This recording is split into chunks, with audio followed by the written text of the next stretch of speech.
chamado e as emoções.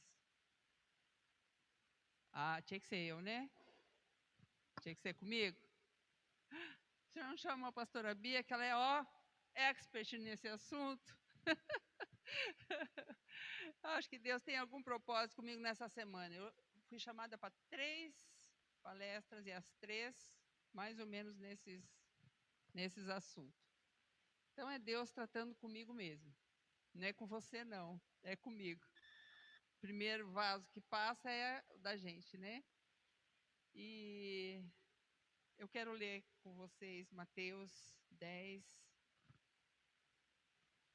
E aí o pastor fez uma coisa muito...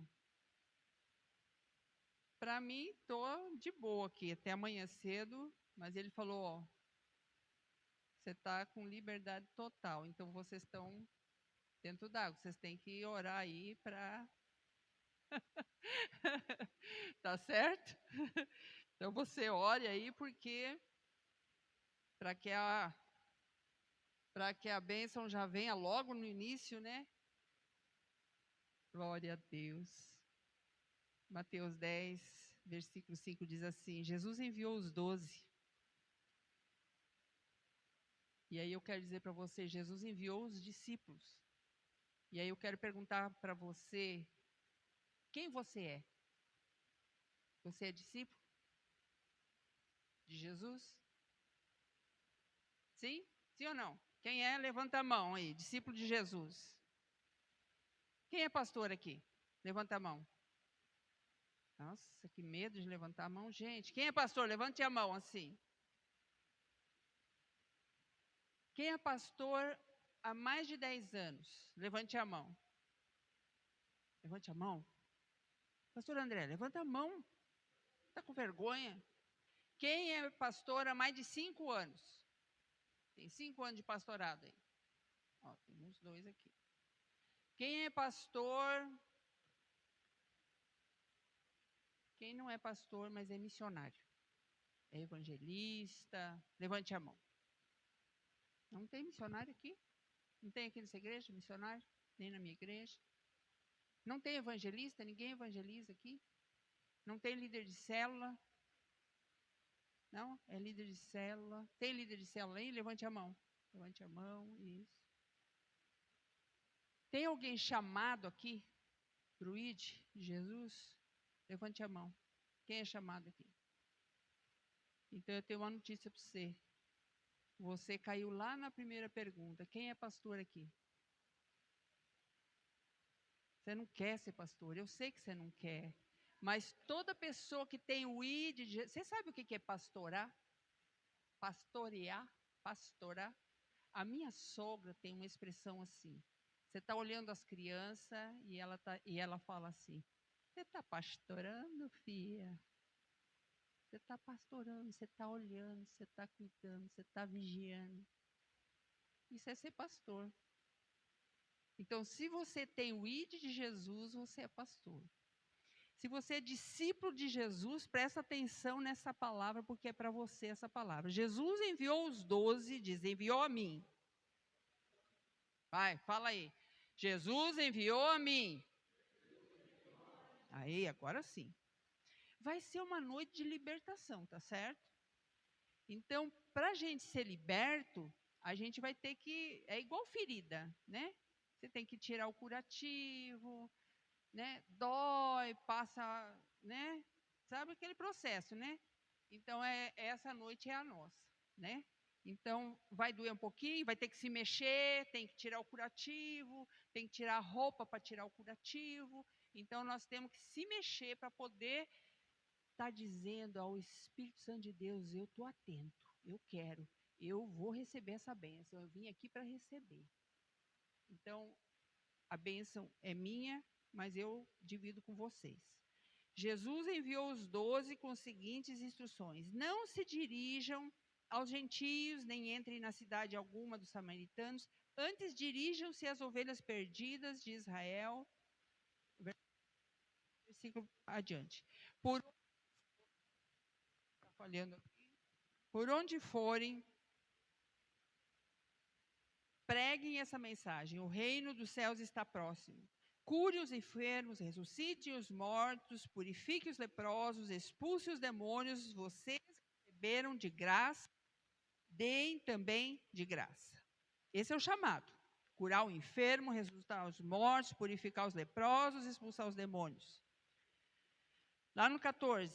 Se alguém não os receber, nem ouvir as suas palavras, sacudo a poeira dos pés quando saírem daquela cidade.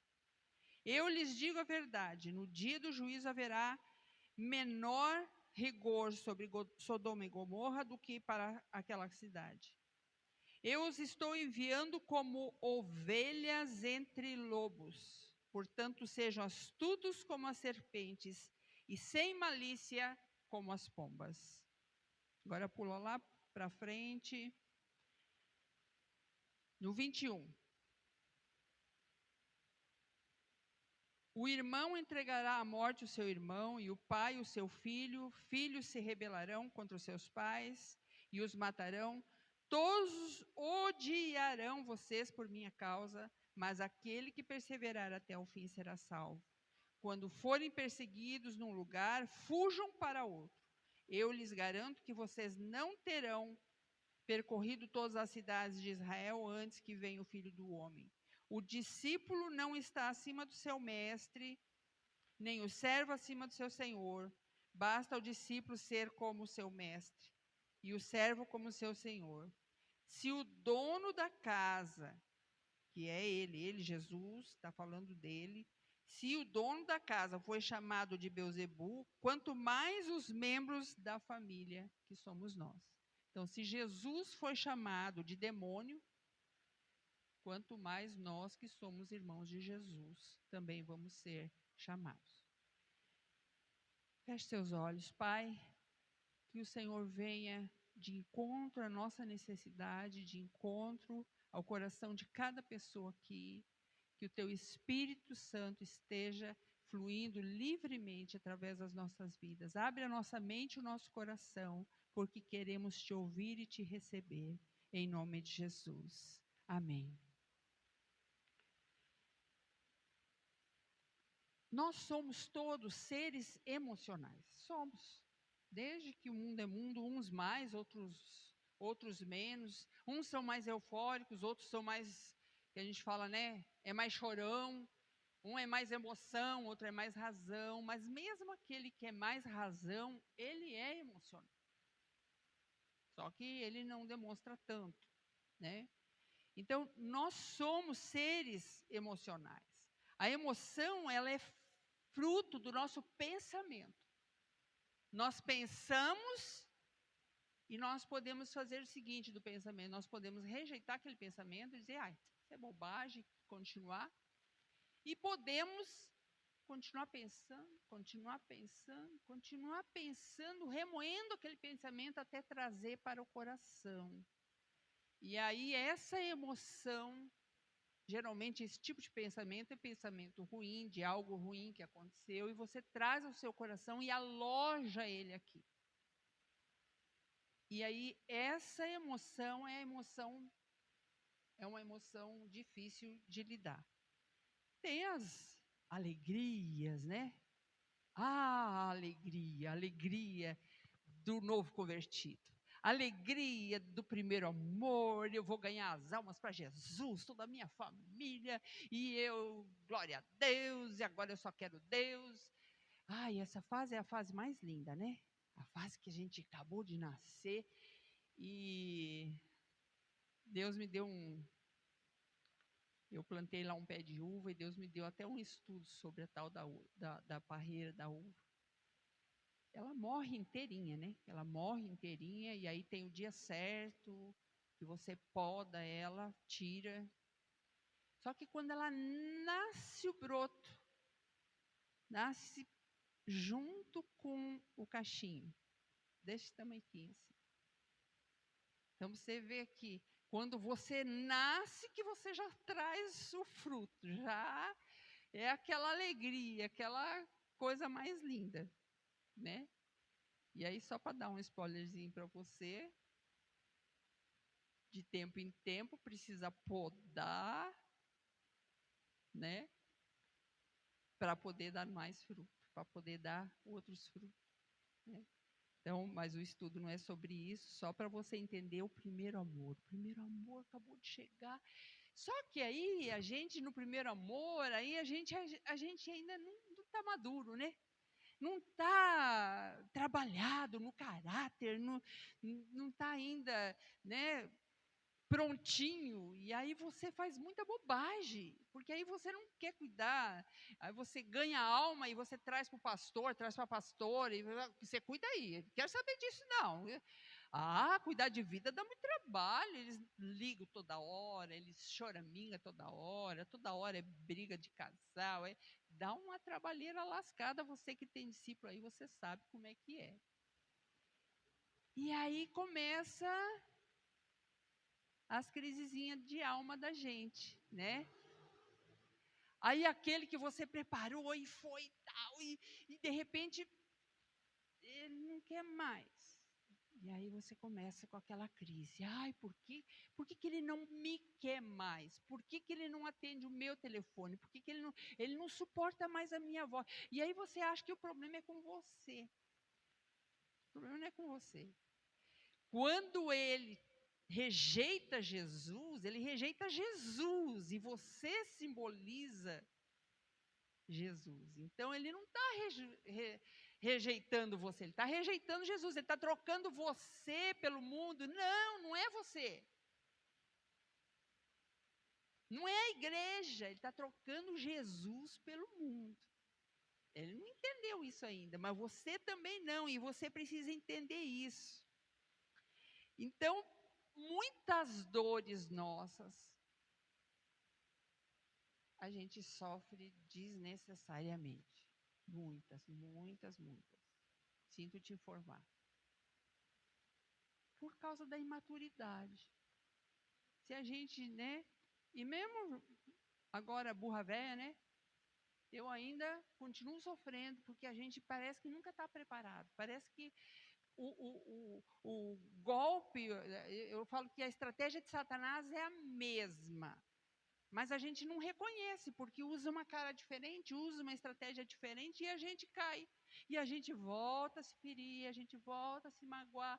E se a gente não tiver as nossas emoções tratadas, se nós não estivermos atentos a isso, de que existe uma guerra espiritual para te tirar, porque a intenção, Satanás já sabe que você é um filho amado do Senhor, que você não vai deixar o Senhor. E aí eu quero acreditar até que aquele tipo de perseguição, quando você lê isso aqui, você pensa naquele tipo de perseguição lá do Afeganistão. Se você negar Jesus, não vou negar, e pode me matar, e aí você vai para o sacrifício. Eu acho que esse é mais fácil de encarar, apesar de estar enfrentando uma vida, né, risco de vida. Eu acredito que seja assim. Porque a estratégia do maligno com a gente não é matar você fisicamente, não é bater em você, chicotear em você e tal, é te deixar morno. E a Bíblia fala aqui, ou frio ou quente, ou nada, ou fervoroso. Morno, ele vai vomitar da sua boca, ele não quer. Deus não aceita a gente morno. E o que a gente fica quando a gente está tão ferido que a gente não quer mais nada? A gente não quer mais nada. A gente vira uma ferida ambulante. Não é assim? A gente vira uma ferida ambulante. Aí a gente não quer mais evangelizar, a gente não quer cuidar de vida. A gente vem na igreja, mas a gente não consegue nem orar, não é assim? Então, a gente vai morrendo espiritualmente. Até negar Jesus, até não querer mais. Então, nós precisamos ter esse cuidado. Como que a gente faz isso? Prepare-se. Se prepare, você precisa se preparar. Se você foi chamado há pouco, se foi chamado há muito, se você foi chamado esse ano, prepare-se. Tem estratégia para as coisas, né? se junte a pessoas, ao seu pastor, abra o coração e fale claramente o que você pretende, o que você quer, o que você pensa, o que você sonha. Arrume intercessores, procure mantenedores, porque a gente precisa se preparar. A Bíblia mesmo fala, como é que um construtor vai construir algo, fazer algo, se antes não pegar um papel, anotar tudo, fizer um plano, uma estratégia para fazer algo. E a gente não, a gente, eu quero pregar a palavra, eu quero, e a gente começa a sonhar, e a gente... Primeira coisa é ter um plano, mas para ter um plano, você precisa saber o que você quer. Às vezes, até na hora de... por exemplo, eu gosto muito de perguntar à pessoa pelo que você quer que eu ore. A pessoa vem e ela quer, ora por mim. Sabe o 6 horas? O crente 6 horas? Tem muito. Então, eles chegam, você ora por mim. Aí eu vou orar pelos 6 horas, mas os 6 horas não sabe pelo que quer que ore. Você pergunta, mas eu oro pelo quê? Então, aí que ele vai pensar. Ele não sabe se é por cura, se é pelo casamento, se é pelo trabalho. Poucas pessoas sabem. Então, você também tem que saber o que você quer. Qual é o seu plano? Qual é o seu propósito de vida? O que eu quero? Eu quero ser um pastor. Então, vai estudar, eu vou pagar um preço e eu vou ser um pastor. Eu quero ser uma missionária. Não, eu quero ser um evangelista. Eu quero... apóstolo, eu quero ser do altar. O altar é lindo, é bom, tem aplauso. Mas você sabia que o altar tem poeira, o altar tem sujeira, o altar tem que limpar, cadê os... Não tem? Não tem que limpar os instrumentos, não tem que passar, né? Tem que cuidar. E às vezes a gente quer estar no altar, mas não quer limpar o altar. Então você tem que estar disposto também. Eu vou entrar em algumas coisinhas, sabe, pastor? Porque não tem como falar de dor sem falar de algumas coisas que a gente pensa que não... que está fora. Eu estou sofrendo, mas é porque eu estou sendo perseguida. Mas não é, não. Faz parte do ministério. Faz parte. Então, primeira coisa, prepare estratégia, plano, saber o que quer. Prepare-se para a dor.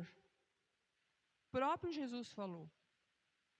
Vocês vão fazer isso assim, assim, vão de casa em casa, tal, pregue para esse, pregue para aquele, mas vocês vão ser perseguidos. E quando a gente vai para o evangelho, a gente pensa que a gente não vai ser perseguido.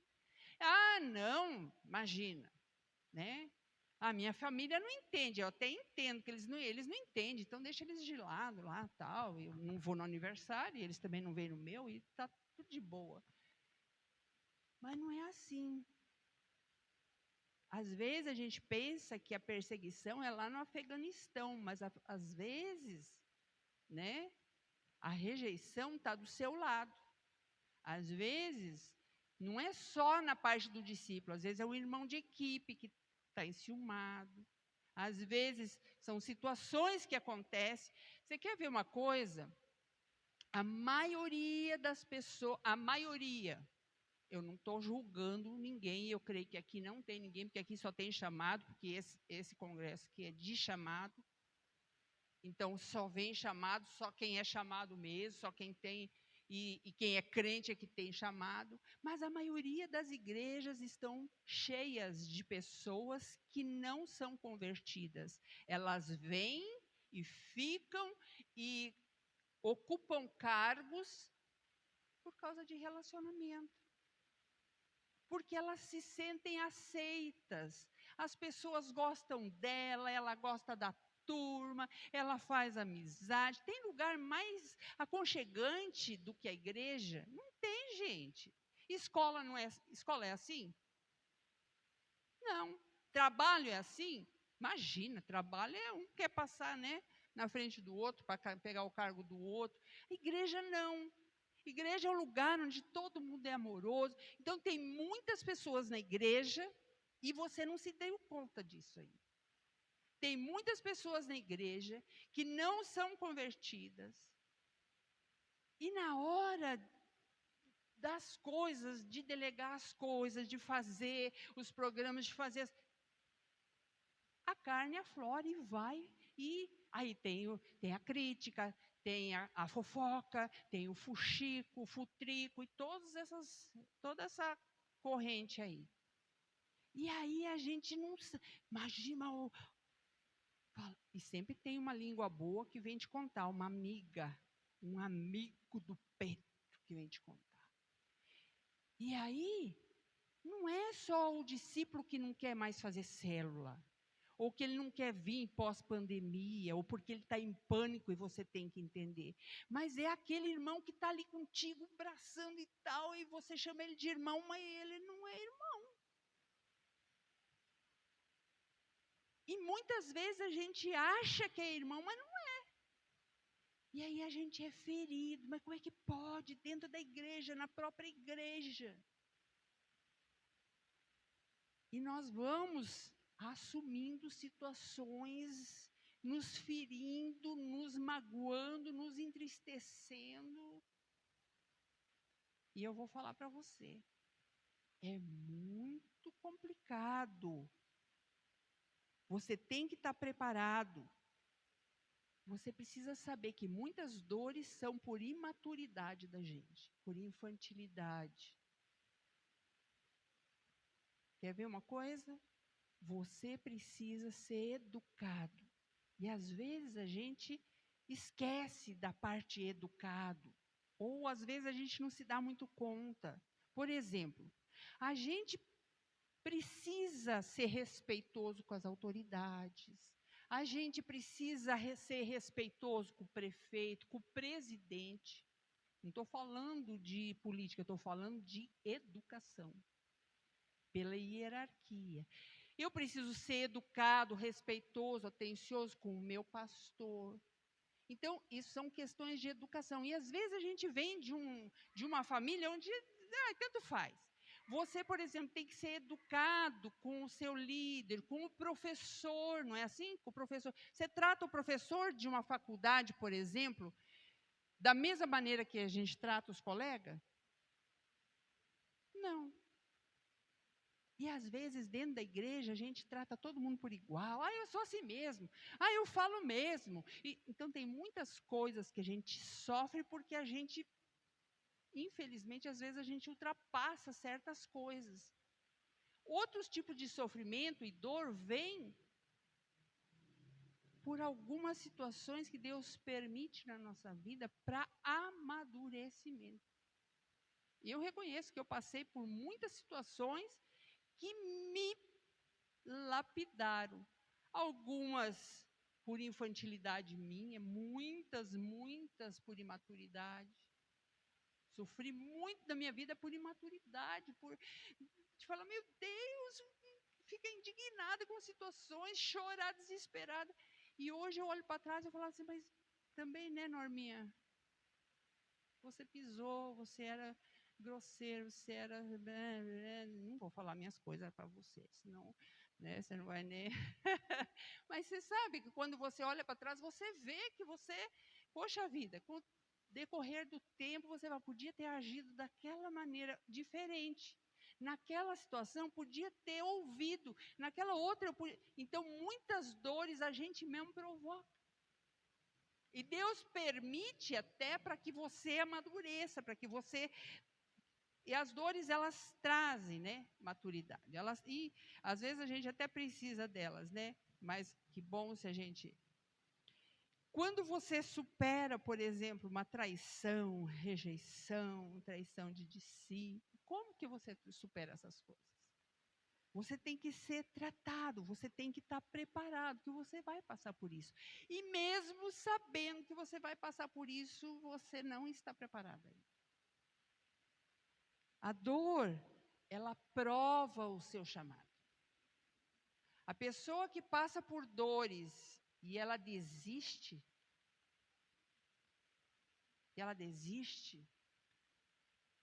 é muito triste.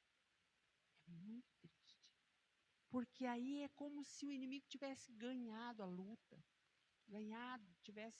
Porque na verdade o chamado, ele é o chamado. O chamado, ele define aquilo que você é. O ser humano, ele foge da dor. E a dor revela quem Deus é. Por mais que você olhe uma pessoa sofrendo, você fala, meu Deus, por que Deus permite aquilo? E a Bíblia dá a resposta, que é para a glória do Senhor se manifeste.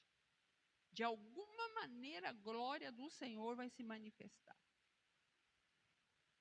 A segunda coisa, a terceira coisa, seja humilde. Reconheça os erros. A vida pastoral, a vida de um líder de célula, um líder do louvor, qualquer pessoa que é líder de qualquer coisa. Às vezes até o chefe da casa, né? Ele traz um certo poder, uma autoridade, não é? Eu sou. Por mais que você fale assim, não, eu nem ligo, eu não, né? Eu não sou assim. Mas lá no fundo, você que manda. Você que determina. E isso traz um poderzinho, né? Para não dizer, já que você não sente isso, então vamos dizer assim, um poderzinho. A gente fica empoderado, né? E isso faz com que, às vezes, a gente precisa lembrar de menos, de baixar a bola. Porque eu preciso reconhecer erros, eu preciso reconhecer quando eu erro, eu preciso aprender a pedir perdão. Tem pessoa, e você pode perceber nas crianças, isso parece que vem entranhado dentro, parece que é uma coisa do caráter daquela pessoa. Você já viu que tem pessoa que ela não tem dificuldade, ela chega, ela pisa, mas ela pede desculpa, chega a dar aflição na gente, que às vezes ela pede desculpa até demais, toda hora ela pede perdão, toda hora ela pede desculpa, e tem outro que não pede nem que a vaca tussa. E não pede mesmo, e se for para pedir desculpa, às vezes traz um presente, às vezes, né, faz um favor, um outro tipo de, para se aproximar, mas não pede desculpa. E aí a pessoa, né, se a pessoa for, né, feito eu assim, acaba deixando, deixa para lá e tal, não quero nem pensar mais nisso e tal. Mas nós precisamos, como líderes, aprender a reconhecer erros. E a dor, ela vem para nos fazer mais humildes, sabia disso? Então, se você não quer dor, já seja humilde. Aprenda a humildade sem precisar passar por situações, muitas situações, né? A segunda coisa de ser humilde é aprenda a fazer de tudo no ministério. Aprenda a fazer de tudo. De tudo um pouco. O que precisar. Não queira ser só do altar. Não queira ser, traz água para mim. Não sei o quê. Tem líder que, se bobear, manda lavar carro, fazer faxina em casa, esse tipo de coisa. Já conheci pessoa assim. Então, nós precisamos entender que nós, como chamado, quer ver o chamado pastoral? Chamado pastoral, o pastor ele é psicólogo, conselheiro, assistente social, administrador da igreja, ele tem que saber fazer obra, ele precisa ser construtor, profissional da limpeza, para não ficar muito feio falar faxineiro, né? Quantas vezes, gente, eu lavei igreja, passei cera lá no Jardim Brasil, era aquele vermelhão lá, agora, há pouco tempo que trocaram lá os pisos, era aquele piso vermelho, a gente passava cera vermelha, de joelho. Ai, só eu que faço, só eu que faço, só eu que limpo a igreja. Ora mais. Às vezes Deus manda logo, né? Mais gente para fazer. Evangelista, mestre, profeta, não tem profissão que faça o que o pastor faz. Por isso, também, que as esposas de pastor ou as pastoras sofrem tanto. E a maioria delas quer desistir. Porque, geralmente, a mulher é um pouco mais emocional. Mas eu quero dizer para vocês, a igreja é a esperança. Você é a igreja, o pastor é a igreja. Quando fala assim, e essa igreja, você está falando de você mesmo. Porque nós somos a igreja, e a igreja ela é a esperança do mundo. Você sabia que 80%, quer ver? Eu vou começar pelo outro lado, 13% das pessoas que vão para a casa de recuperação são recuperados. 13%. Você paga, a família paga, é uma briga para ficar lá, é um sufoco para pagar a mensalidade do sujeito, fica lá e ele não se recupera. E aí, depois de um tempo na rua, ele volta para lá, a família inteira. 80% das pessoas que vêm para a igreja drogadas são libertas e são libertas para sempre. 80%. A igreja é a resposta. Sabe o que os psicólogos, os educadores, lá, os estudiosos, as estatísticas, os neuropsicólogos lá, me fugiu a palavra, os estudos dizem que a religião é a solução para o mundo. Sabe o que é religião? Sabe o que é religião? Religião é estar ligado, é estar junto, eles chegaram à conclusão daquilo que a Bíblia diz.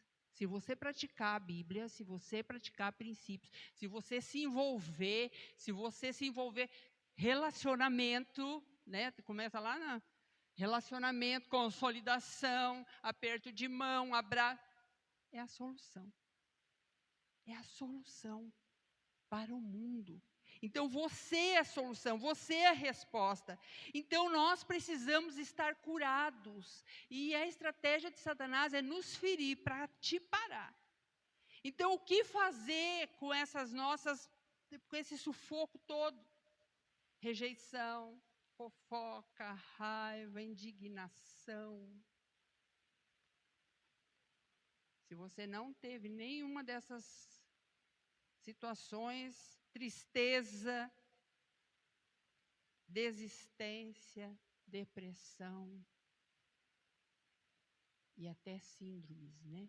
Síndromes, pensamentos suicidas. Vira e mexe tem pastor, mulher de pastor se matando. Então nós precisamos aprender a lidar. E a primeira que eu quero colocar aqui é a rejeição. Aquilo que eu falei no começo. As pessoas, elas trocam Jesus. Elas não estão rejeitando você. Só que até a gente entender isso, dói muito. As pessoas não estão não querendo que você vá na casa delas, ou não querendo mais ir na célula, ou não querendo batizar, ou não querendo mais vir à igreja.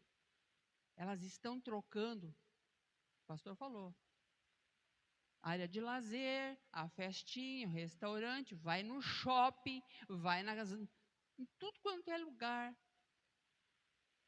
Mas na célula não pode, na igreja não, com distanciamento, com álcool, Se não quiser dar mão, não precisa, né, pastora? Não precisa abraçar, não precisa dar mão, nem deve, não precisa. Mas não vem. Não está rejeitando você. Não está rejeitando você, pastor. Está rejeitando Jesus, está trocando. E tem outros que estão realmente em pânico, apavorados. E a gente tem que ser. Tem outros que não estão indo nem para esses lugares, nem para a igreja, nem para lugar nenhum. Estão feridos, estão magoados, estão apavorados com medo, porque perderam. Tem pessoas. Falei hoje com a pastora Adriana, falando, estou com uma pessoa. Vim da casa agora de uma pessoa, viajou 1h30 para ir, 1h30 para voltar. A moça perdeu a mãe, que estava com câncer, há 3 meses atrás. Agora, no começo do mês, o irmão atleta pegou Covid. E aí, de repente, ele passou mal, tal, internaram. Internou, ficou uma tarde lá. Ah, não, já estou bom, tiraram tudo e tal, estou bom, só precisa ficar em observação até amanhã, mas amanhã eu vou embora. De madrugada morreu. Morreu de Covid. Morreu, deu um piripaco no rapaz e morreu. Aí a Adriana ligou para ela ontem e falou, vamos fazer aula? É bom, né, sair disso e tal. Ela falou, não posso. Acabei de enterrar meu pai. Meu pai não resistiu. Perdeu a mãe, o irmão, o pai. E essa moça está sem sair de casa. Entendeu? Então, tem pessoas que realmente estão, e nós precisamos entender e precisamos acudir. Mas nós temos que aprender a lidar com as nossas emoções, aprender a lidar com as pessoas, todas as pessoas que vêm, que você vai evangelizar. Problema de que elas têm? Relacionamento e dinheiro. Relacionamento e dinheiro. Falta de emprego? Dinheiro. Briga com o marido, briga com o filho, filho que está no relacionamento. Então, nós precisamos aprender a lidar com essas situações, porque senão a gente acaba sofrendo e achando que estão nos rejeitando. Então, nós precisamos ser especialistas nesse assunto. Outra emoção, a traição. Não é uma emoção, mas provoca a rejeição. A traição é uma das coisas mais horríveis. E aqui, esse texto diz aqui, né? Vocês serão perseguidos, vocês serão entregues à morte, vocês serão... E nós não estamos preparados para a traição. Ah, foi para outra igreja. Ah, mas também aquele pastor lá pode tudo. Lá pode tudo. Lá, eu fui aconselhar ele não quer mais. Agora está lá naquela igreja porta larga. Aí você está ferido, fala besteira, fala bobagem, né?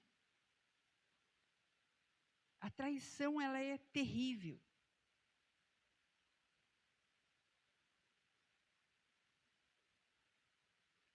Falou mal de você. Falam as coisas. E a gente se dá o discípulo. A gente doa horas, a gente deixa de comer, a gente deixa de cuidar dos filhos, a gente deixa de atender marido, a gente deixa a casa para lá. E a gente vai ficar horas atendendo. E depois a pessoa fala mal de você. É insuportável. Quem já passou isso já sabe. E não tem pessoa que não tenha passado por isso.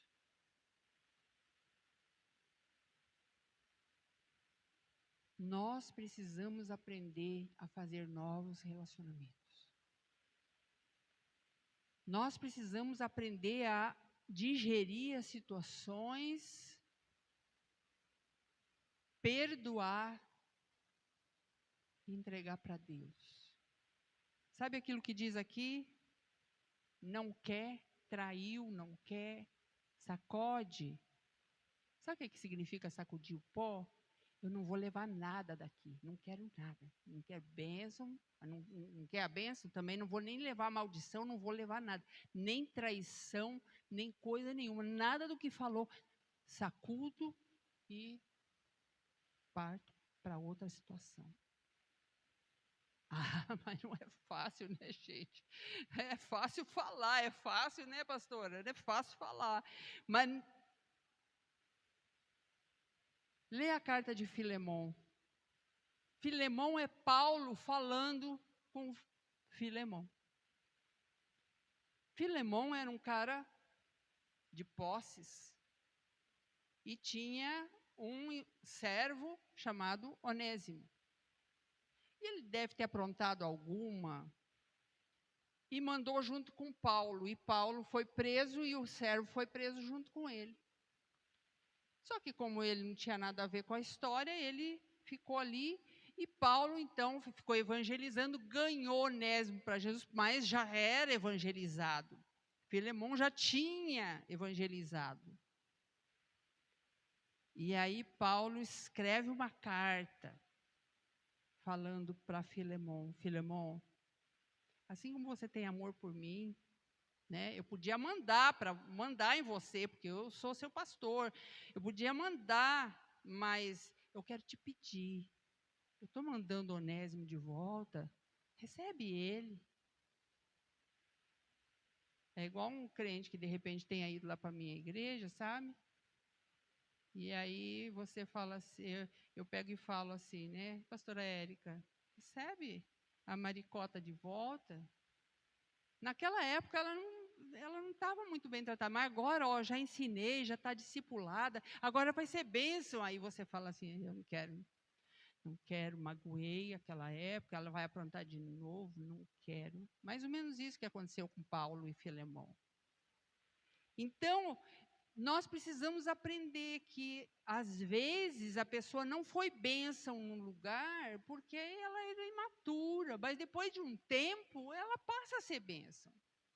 E, às vezes, a gente fica agarrado em certas frases, certas coisas, sabe?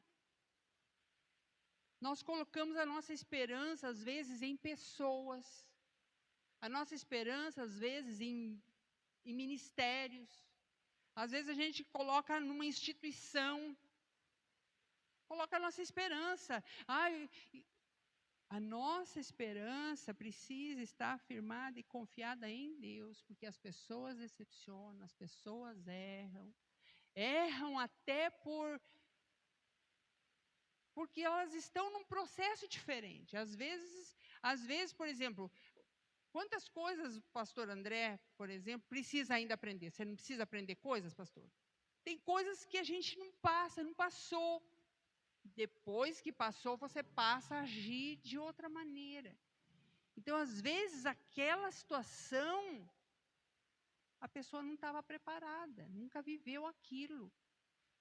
Um pastor novo, por exemplo, ele faz muitas situações por imaturidade. Então, às vezes, a pessoa confia tanto e tal, e aí ela se decepciona, ela não quer mais. Então, nós precisamos entender certas situações, que às vezes a pessoa, por exemplo, às vezes a pessoa, o líder, vai falar alguma coisa, mas vai falar, quer ver uma situação? Pedro e Paulo. Pedro chega para Paulo e diz, Paulo, mas olha, agora você está pregando aí tal, Então, a Bíblia diz que houve muitos desentendimentos entre os discípulos por causa das doutrinas. Um pregava que era para o judeu, um era para comer carne, outro não comia carne, um era para circuncidar, o outro não falava que não precisava. Um batizava, o outro não batizava daquele jeito. Então, às vezes, o conselho que a pessoa vai dar, às vezes ela quer aconselhar e você não está pronto para receber aquele conselho. Está entendendo? Então, tem muitas situações e a gente precisa ponderar, pensar, orar a Deus e falar, Senhor, eu fiquei tão magoado, tão ferido, mas procurar entender o lado daquele líder, daquele pastor, daquela situação. Quer ver uma coisa? Você ganha 2 discípulos para Jesus. Um vem de uma casa com mãe, pai, uma casa estruturada, você ganha. Aquela pessoa é um amor de pessoa, ela é educada, ela te honra, ela traz presente, ela te obedece, tudo que você fala. Agora tem outra pessoa que você ganhou lá no trabalho e de repente aquela pessoa, ela morou em muitas casas, ela morou com a avó, a mãe morreu cedo, o padrasto abusava dela, ela tem uma história tenebrosa. Você aconselha, você manda ela fazer as coisas, o conselho que você dá, ela se ofende, tudo que você diz, ela torce. Você vai ter muito mais dificuldade de trabalhar com aquele discípulo. Mas por que um ouve e o outro não ouve? É a mesma palavra da célula, é a mesma. E um atende, faz e vai lá e pianinho, e o outro fica ali reclamando, criando problema em casa. Por causa do histórico, da história dele. Então, tudo que você passar, você precisa estudar e ver por que aquela pessoa está agindo daquela maneira comigo. Está entendendo? Ela tem um trauma lá atrás e ela não está te rejeitando, ela não está peitando você, ela não está sendo desobediente porque ela quer, é porque ela precisa ainda ser trabalhada nessas situações. Então é muito mais difícil. Então, são situações que você precisa entender para poder digerir aquilo e não sofrer tanto. Olhar a história das pessoas e relevar. Tem coisas que você tem que deixar para lá e falar, não, é imaturidade, deixa para lá, daqui a pouco ele vai melhorar. E dá uma segunda, terceira, quarta, quinta chance para a pessoa. Porque também, senão você fecha a porta e foi, também não vou, não quero nem quero mais que venha na célula. E já fecha a porta. Então, nós precisamos entender situações. Ciúme. Ai, meu Deus, agora fulano de tal quer um avião. Não é possível. Ai, tinha que ser, né? É fulano, um avião. Ai, eu aqui tratando, fazendo marmita para esses de rua e se me desse um avião, eu ia resolver o problema da cidade. Eu ia vender esse avião e eu ia... Você está entendendo? Você não entendeu qual é o problema? Meu ministério é com pessoas de rua, certo? Eu estou com ciúme do irmão lá, pastor, que comprou um avião. Só que aquele irmão pastor, ele precisa estar em muitos lugares, a demanda dele, com a família dele, com a igreja dele, com as pessoas, com os congressos, e Deus deu um avião.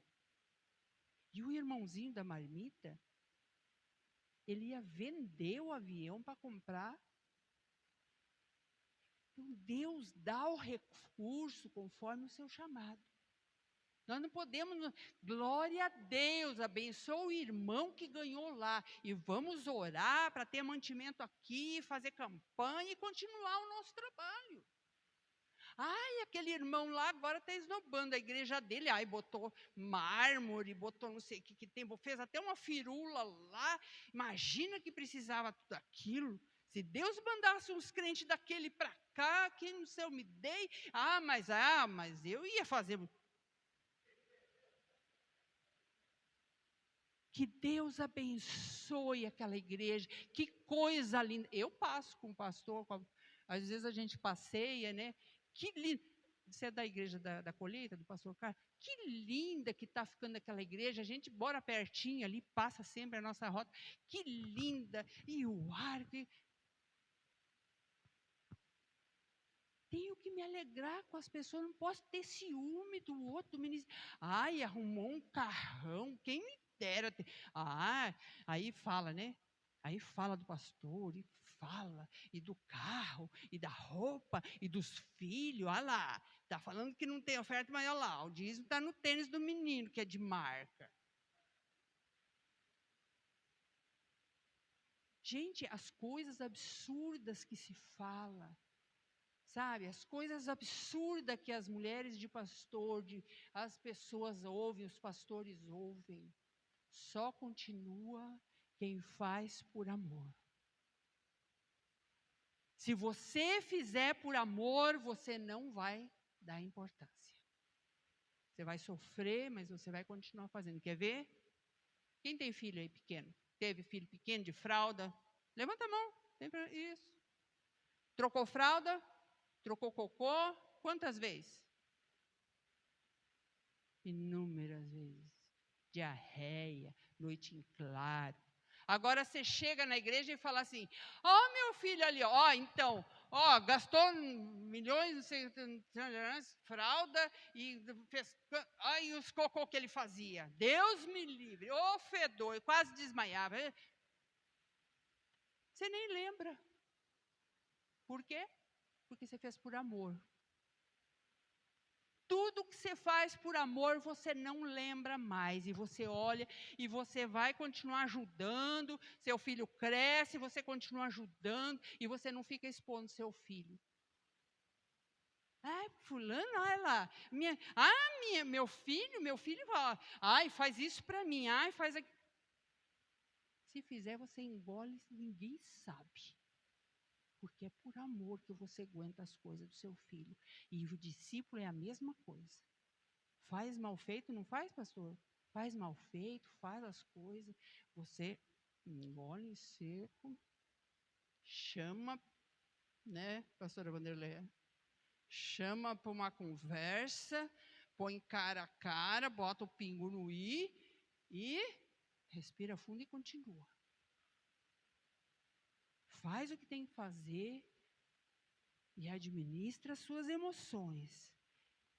Crítica. Ai, a crítica é a coisa mais terrível que existe. Traz uma emoção de tristeza, uma decepção, um sentimento tão horrível de, sabe, como se as pessoas não tivessem vendo nada do que você fez. Nada. Nada de bom. Não lembra da história da família que mudou, não lembra nada. É só aquela situação. Então, nós precisamos administrar, entender, procurar ver por quê. Gente, sempre vão criticar. Você vai curar dessa dor, vai aparecer uma outra pessoa, ou a mesma pessoa vai pisar na bola de novo, né? Às vezes já está grande, o filho às vezes está grande, tem criança que com 6, 7, 8, eu fiz xixi até os 9. Minha mãe punha eu com a calça no sol. Meu braço está doendo, mãe. Fica aí, para ver se eu criava juízo. Mas não tinha jeito. Eu fiz até os 9 anos. Depois deixei de fazer, nem sei porquê. Né? Então não é o castigo. E às vezes aquele filho seu que está aí recém-convertido, está com. Mas já está com 9 anos de convertido? Isso é recém-convertido e ainda está aprontando? Ainda faz xixi na fralda de vez em quando, ainda apronta algumas, e a gente que é pastor, a gente que é líder, a porta da igreja ela é aberta. Às vezes a gente tem que chegar e falar, olha, esse ministério acho que não vai ser muito legal. Eu até recebo você, mas os membros aí acho que vão querer dar um pau em você a hora que você voltar. Mas você que é pastor, você tem que falar, a porta da igreja está aberta, filha, se você quiser encarar. Não sei como é que você aguenta, pastora. Eu vou falar para você. Outro dia, conversando com a Adriana, com já uns 20 anos de ministério, né? E sai um, e sai outro, e crítica, e fofoca, e vai, e aquela situação. E a Norminha aqui não era fácil, não. Muita raiva, muita indignação, muita tristeza. Aí dias de depressão, dias de... Falar, meu Deus. E o marido sempre na mesma. Sempre com vontade de... Sempre vai para a igreja, faz as coisas, está no louvor, tá, é hora, vamos embora, está na hora, e vai para o culto, né, e a Norminha atrás. Mas chegou uma hora que eu falava, meu Deus, eu não suportava mais, eu não aguentava mais. E a igreja diminuindo.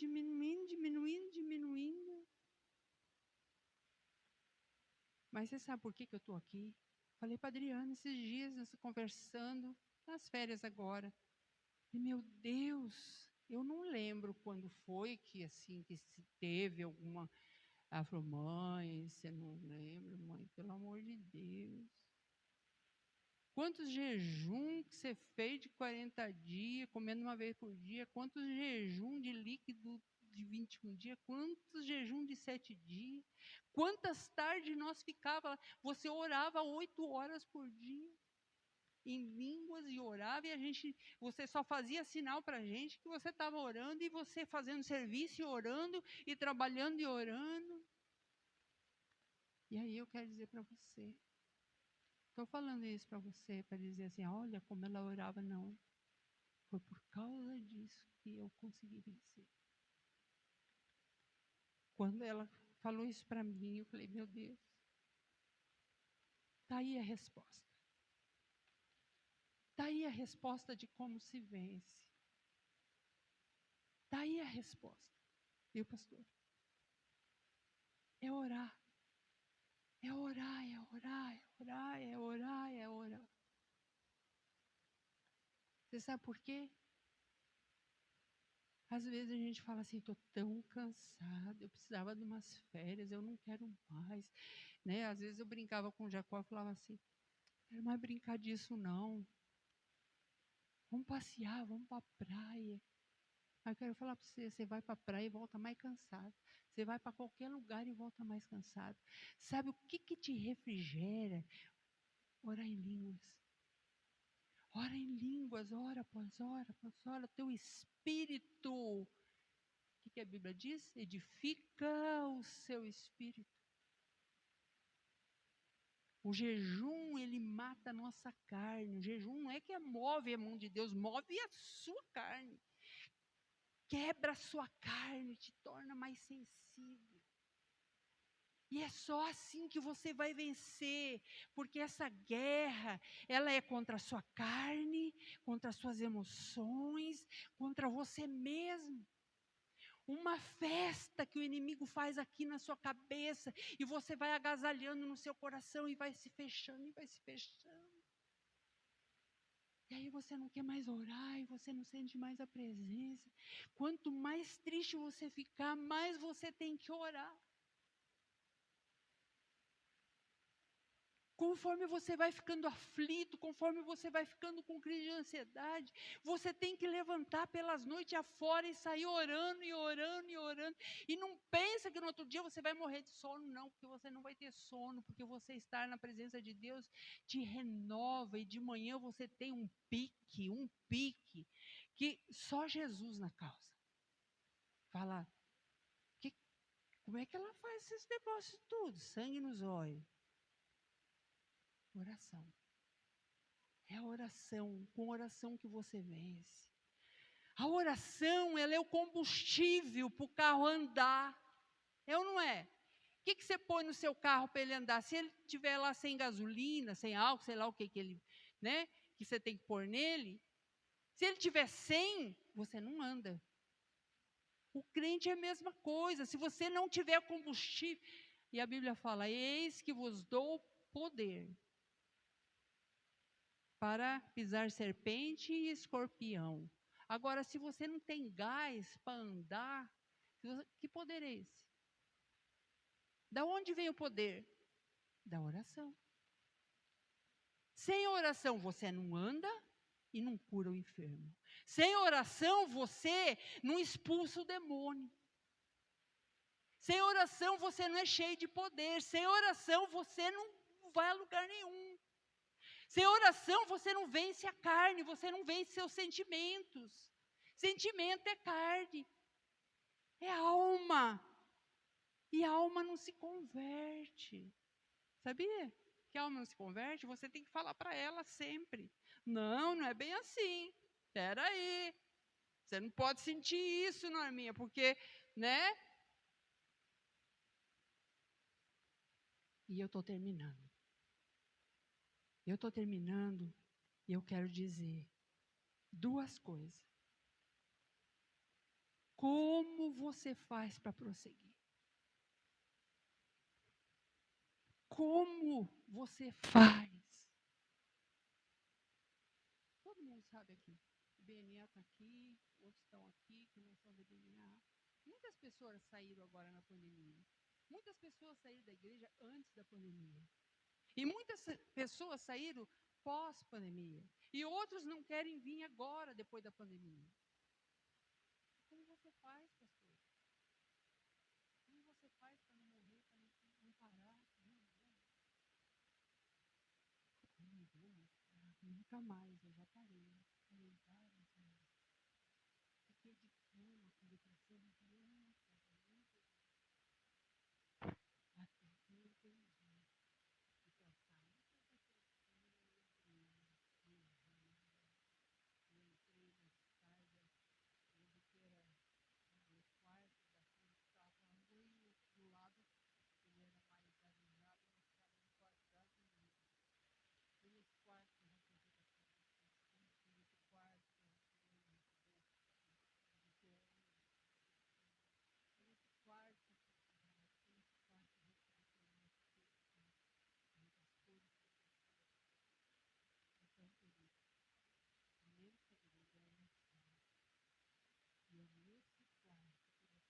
seguir o segundo passo para poder ser curado, que é o perdão.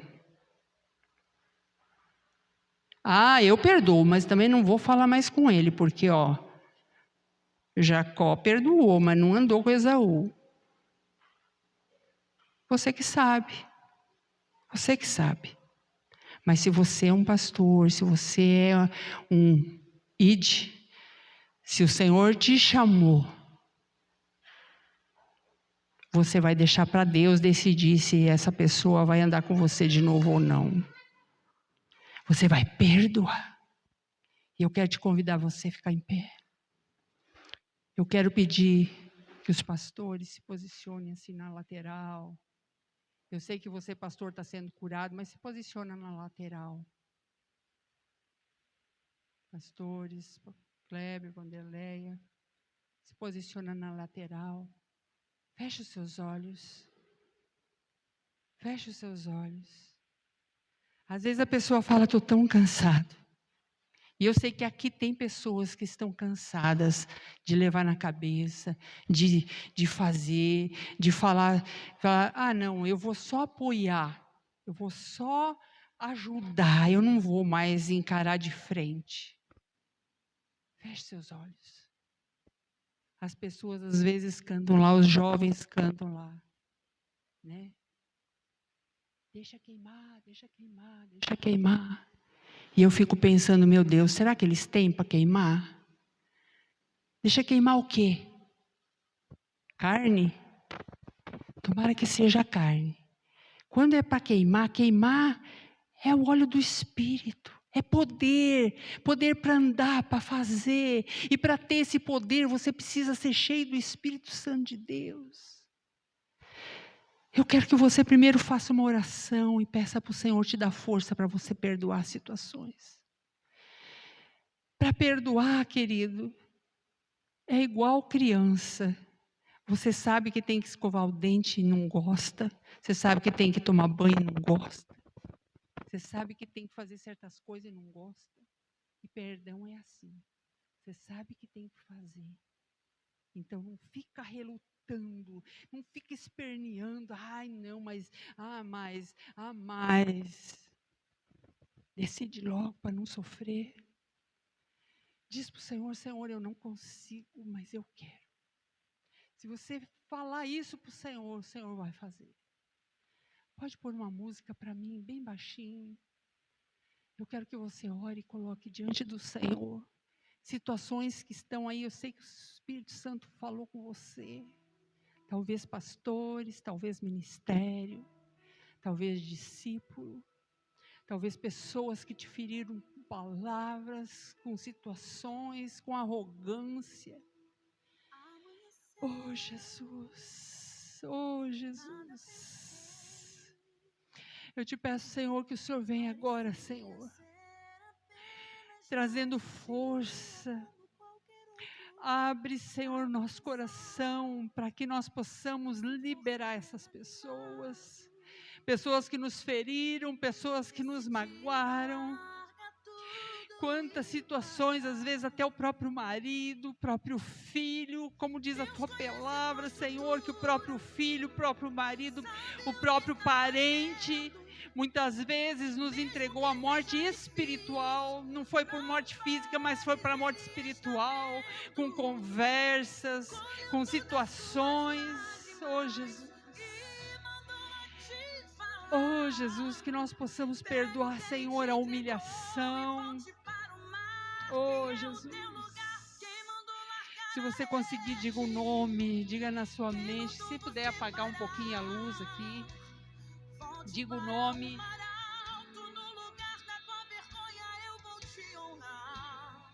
Oh, Jesus. E declare, diga: eu perdoo. Eu não consigo, Senhor, mas eu quero perdoar.